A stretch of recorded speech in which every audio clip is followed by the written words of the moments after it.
भाइयों, आखिरकार एक लंबे संघर्ष के बाद, जो कि मुख्य रूप से अहिंसात्मक था और जिसका नेतृत्व ऐसे विलक्षण व्यक्ति ने किया जो अहिंसा और सत्य को ईश्वर का पर्याय मानता था, परंतु स्वतंत्रता के किनारे पहुंचने के अंतिम चरण में भारत को खून की नदी में से होकर गुजरना पड़ा। और यह नदी भारतीयों ने ही खोदी थी तथा इसमें भारतीयों का ही खून बह रहा था।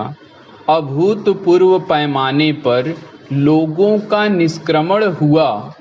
पुरुषों, स्त्रियों, बच्चों, बूढ़ों, बीमारों समेत 1 करोड़ व्यक्ति, जिनके शरीरों से खून चूसकर भारत की भूमि तक को रंग रहा था, भारत के एक ओर से दूसरी ओर गए।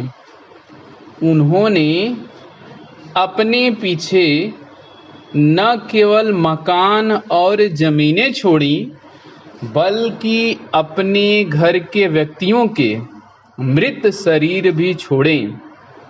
स्वतंत्र भारत के किनारे तक पहुंचने के लिए देश को यह मूल्य चुकाना पड़ा, और वह 2 प्रभुता संपन्न राष्ट्रों भारत और पाकिस्तान में विभाजित हो गया। यह 15 अगस्त 1947 की बात है।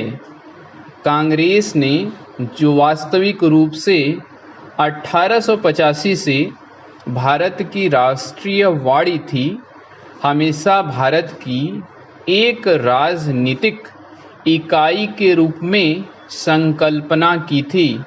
कांग्रेस को अंत में भारत का विभाजन स्वीकार करना पड़ा।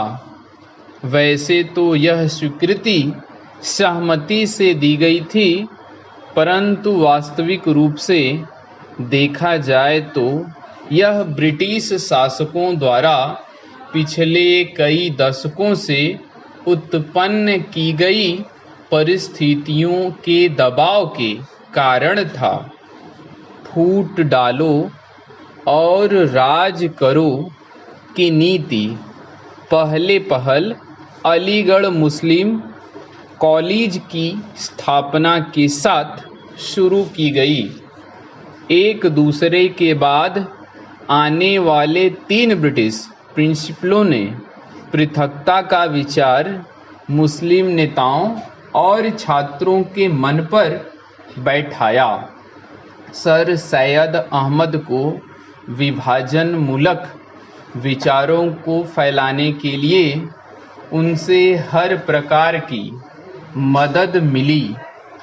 हम यह नहीं कहेंगे कि इसमें हिंदुओं का कोई दोष नहीं था, जो मुसलमानों से सामाजिक स्तर पर अलगाव बनाए रखते थे और आर्थिक दृष्टि से उनका शोषण करते थे।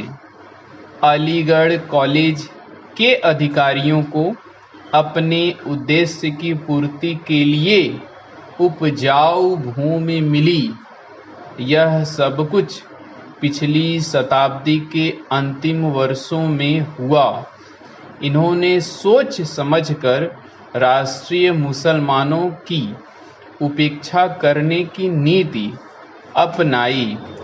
1947 में कांग्रेस के पास विभाजन स्वीकार करने के सिवा कोई विकल्प नहीं था, विशेषकर गंभीर सांप्रदायिक झगड़ों के कारण, जो कि गृह युद्ध का रूप धारण कर रहे थे। जिन्ना ने यह सुझाव भी दिया कि सांप्रदायिक आधार पर आबादी की अदला बदली की जाए। शायद वह बेहतर समाधान होता, क्योंकि इससे शायद वे क्रूर कृत्य न होते जो बहुत लंबे काल तक पड़ोस में रहने वालों के साथ उनके पड़ोसियों ने किए। विभाजन को स्वीकार करते हुए कांग्रेस ने 15 जून 1947 को दिल्ली में एक प्रस्ताव पास किया, जिसमें अंतिम बार भारत की मूलभूत एकता का आग्रह किया गया था। इसमें कहा गया था, पिछली 2 पीढ़ियों के श्रम और बलिदान की नहीं, बल्कि भारत का विस्तृत इतिहास और परंपरा भी इस मूलभूत एकता की साक्षी है।